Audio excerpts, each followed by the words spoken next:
They grew up online. Now they're using it to fight back. But Gen Z isn't just posting memes, they're taking on entire regimes. From viral videos to full-blown revolutions, this generation just pulled off something no one saw coming, and it is terrifying the rulers around the world. On today's episode of the Infographic Show, we're explaining how Gen Z caused two governments to collapse. Nepal was the first domino to fall. A small Asian nation no stranger to upheaval, its royal family had already been rocked by tragedy when the crown prince committed a mass assassination, ending the monarchy and plunging the country into chaos. Since then, power struggles had continued between traditionalists, military forces, and a powerful Marxist-Leninist party backed by China. But they all had one thing in common: none of them were exactly in favor of a free government. Nepal was supposed to be a democracy, but corruption ran deep. Nepotism flourished, living standards declined, and the younger generation was losing hope. Then something changed. Social media gave them a weapon the government couldn't control. It connected frustrated young people across the country, turning jokes into movements and memes into calls for action. In private chats and public pages, they organized, planned, and built a protest movement the authorities struggled to suppress. Nepal's Gen Z flooded the internet, mocking the government and the elite, satire that exposed real corruption. Their posts went viral, their anger spread, and the regime panicked. So they cracked down on social media. A widespread ban on most platforms was announced in 2025, technically because the sites were refusing to pay a new fee imposed by the government. But really, the government wanted to suppress the organic protest movement against them.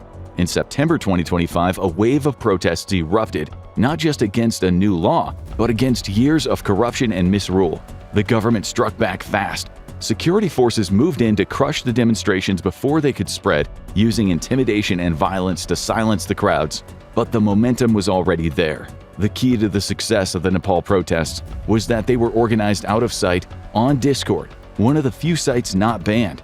It was a good site to use because its servers are highly customizable and private, so the entire movement slipped under the government's radar.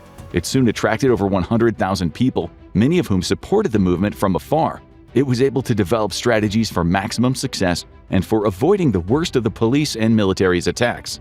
And they succeeded beyond belief. The movement grew so fast and became so strong that the authorities were soon overwhelmed. The initial protests saw many protesters killed and the government imposing curfews around the country. But the protesters came back stronger than ever and demanded the resignation of the government. Prime Minister KP Sharma Oli resisted, despite even the military advising him to step down. It soon became clear that the protesters had a plan, and the government was going to be caught flat-footed. Over the next few days, the protesters sacked key government buildings, the houses of prominent officials, and even prisons where mass numbers of prisoners were freed. The protest movement was always two steps ahead, and soon the resignations were rolling in. With the government admitting defeat and the prime minister fleeing office, the military stepped in to restore order. To calm the protest movement, it made a series of key concessions while a new government was assembled. And for that, they went back to Discord. The leaders of the protest movement met to discuss who should lead the interim government. Their choice would need military approval and be acceptable to all factions. After much back and forth, a respected former judge was selected and in the process became Nepal's first female leader. She was sworn in with new elections being set for 2026. The entire transition took just a week, one of the biggest political stories of 2025. But this wasn't a one-off. Madagascar is one of the poorest countries in the world, with 3 out of 4 people living below the poverty line. And since 2009, the nation has been ruled by one man, President Unrest. His tenure has been marked by corruption, disputed elections, and widespread boycotts by the opposition. Economic conditions have continued to deteriorate, with both water and electricity in short supply. Frequent blackouts and shortages have pushed the country deeper into chaos. And it was all coming to a head. The government insisted it knew what the people wanted, not food or water or electricity, but an 8-mile cable car. To the public, it was just another example of rampant corruption, while their most basic needs went unmet. Adding to the resentment, Raswell and his family were known for their ostentatious displays of wealth, and it would soon come crashing down. On September 18, 2025, 2 politicians called for mass protests outside the Senate, demonstrations against corruption and the collapsing quality of life. The slogans were simple: fed up with load shedding, and we refuse to be trampled. and the youth of the country responded in droves, with much of the organizing taking place on a Facebook page named Gen Z Madagascar. The president, however, wasn't concerned. He chose to leave the country with his delegation to attend the UN General Assembly in New York, but he would return to a changed country. Less than a week after the movement began, the capital's local government banned protests on the Senate grounds. That didn't stop the movement at all. In fact, it may have boosted it. Protests erupted across Antananarivo and soon spread to towns across the provinces, where authorities moved quickly to block and contain them. The protesters didn't take the bait and dispersed before there could be violence, but it was far from the end of the conflict. Rather, the movement was just getting started. The next day's protests were larger, with the young protesters waving flags and being met with tear gas and rubber bullets. This time the protesters were ready, as they set up barricades to protect themselves and burned tires, as well as the homes of several politicians. While the protests began peacefully, it quickly became clear they wouldn't stay that way. Looting broke out soon after, mostly from opportunists taking advantage of the chaos rather than from the protesters themselves. The government would try to shut it down, but it wasn't to be. Over the next few days, protests would escalate, and attempts by the police to impose curfews would not be successful. Watching the unrest from abroad, President Radziwiłł tried to project control. He fired the country's energy minister for failing to do his job, condemned the violence at the protests, and accused the opposition of plotting to overthrow him. He could make some minor moves and appease the protest movement, and get back to business once his New York trip ended. He was in for a rude awakening. As he returned on September 27th, the protests were larger than ever and heavily led by high school students and college students.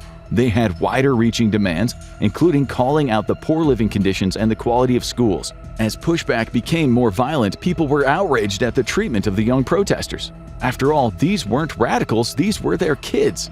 The government looked like it didn't care about the future. Things were hitting a critical mass, and the president was losing faith. On September 29th, the protests became a general student strike, and Radziwiłł once again tried to appease the mobs, dissolving his government and firing his prime minister while staying in power himself. But the rallies only grew larger and louder, with labor unions joining in and the opposition parties refusing to work with Radziwiłł. His loyalists could barely manage a few hundred counter-protesters, and the ongoing police brutality seemed only to embolden the protest more. And just as quickly, it fell apart. On October 11th, a faction of Madagascar's military mutinied, seizing control of a major battalion and declaring solidarity with the protesters. Within days, they had taken command of the entire armed forces. Then, in a stunning move, the mutineers marched to the capital, dissolved all state institutions, and seized total control. This would normally be a bad sign, except that it was in solidarity with the protesters and led to the impeachment of Radziwiłł, who had fled the country. Madagascar's future is still up in the air, but the boldness of its Gen Z protest movement has toppled a government that many thought was unbeatable. And that has many people asking, who is next? The stunning success of these two Gen Z protest movements have made many governments realize that they can't ignore the power of the people, and that young people are more plugged into the political scene than they might expect. But it didn't actually start with Nepal and Madagascar. In South Asia, Bangladesh, one of the most densely populated countries in the world, has been in open rebellion for over a year. The country has been rocked by scandals surrounding the ruling Awami League, which has held power since the 2008 elections. This era was dominated by a fast slide into authoritarianism and the arrest of many opposition figures. And the people were getting tired. The Digital Security Act of 2018 gave the government sweeping control over the media and public speech. And at the same time, it walked back earlier promises to create jobs for young people. There had been pledges to reserve quotas for fair representation, but in practice, those connected to the Awami League got the positions, while anyone out of favor was left struggling to survive. As arrests ramped up and poverty increased, it was only a matter of time before the situation exploded. And in July 2024, that is exactly what it did. Much of the tension stemmed from old grudges between the revolutionaries and counter-revolutionaries during the brutal Bangladeshi War for Independence. As the movement began to spread, heavily dominated by young activists demanding a future they could succeed in, the government made the decision to shut down the internet to prevent organizing. But this just enraged the youth movement further. The country's Supreme Court briefly reignited hope by overturning the government's attempts to abolish the quota system, but that hope was crushed almost immediately when security forces unleashed a brutal crackdown that became known as the July Massacre. Over 1,000 protesters were killed and more than 20,000 injured, and this took things to the next level. Across Bangladesh, the massacre motivated many prominent left-wing groups and unions to get off the fence and join the resistance.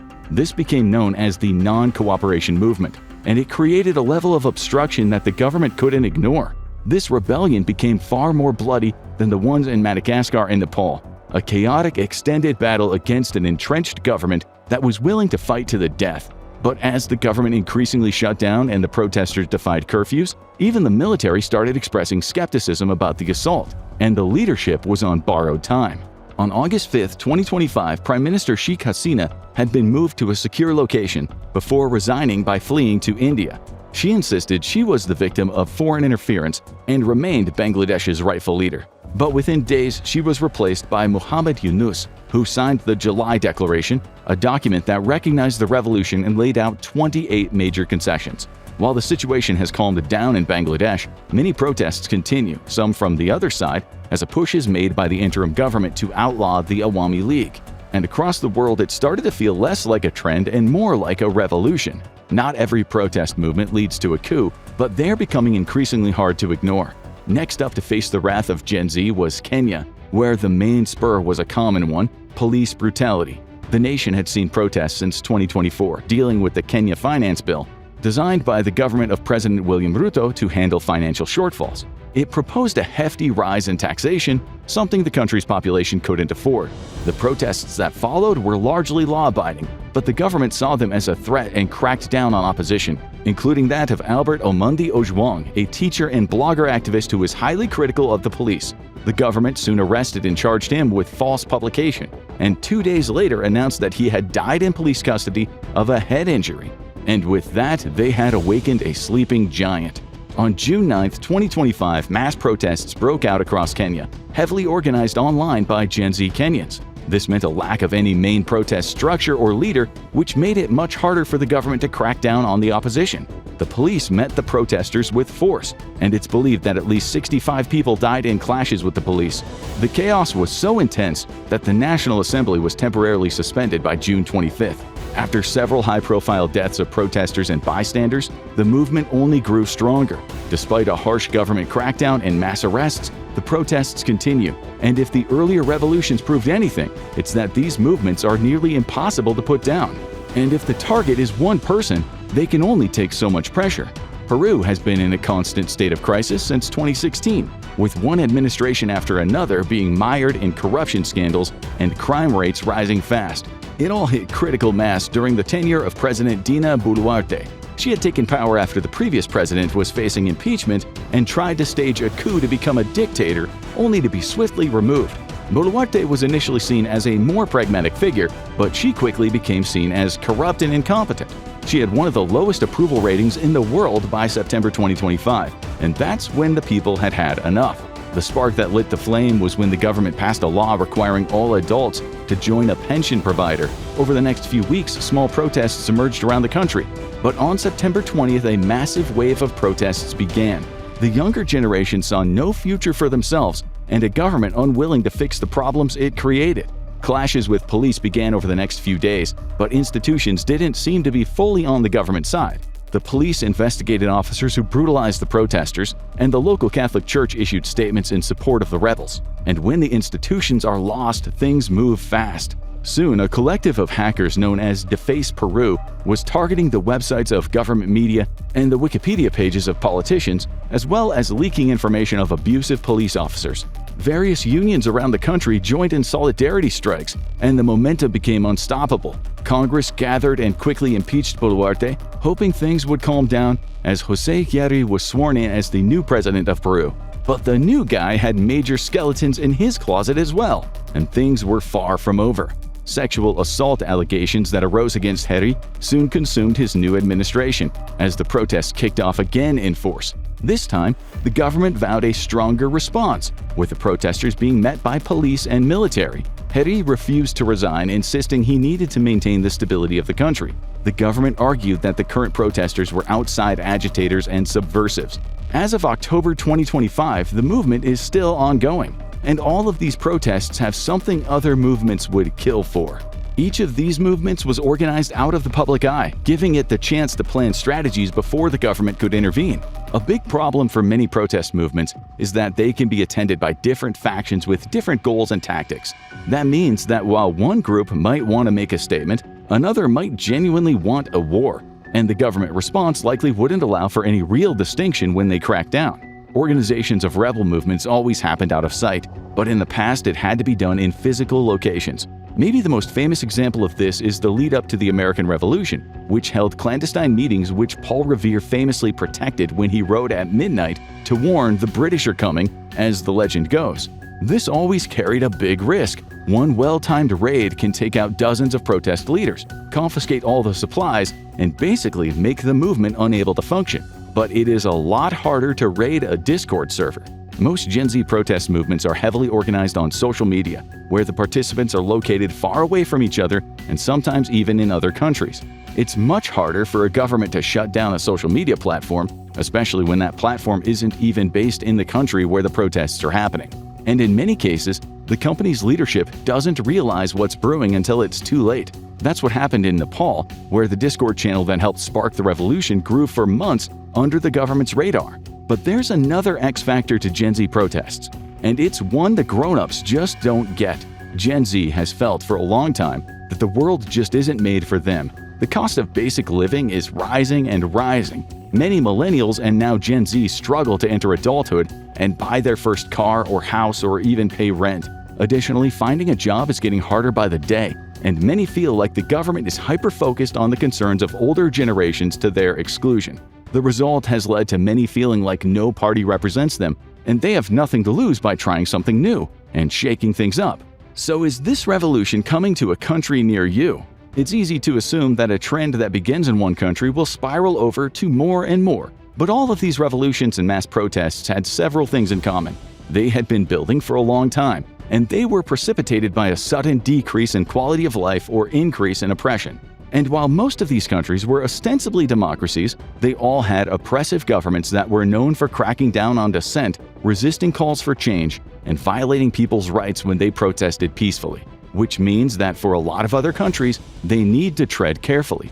Gen Z is making more inroads in elected politics on both sides of the political fence. Their candidates are often more unconventional and iconoclastic than the average, unafraid to take on members of their own party. While there is only one Gen Z member, Maxwell Frost, in the U.S. Congress, there are several high-profile candidates looking to enter in the next election.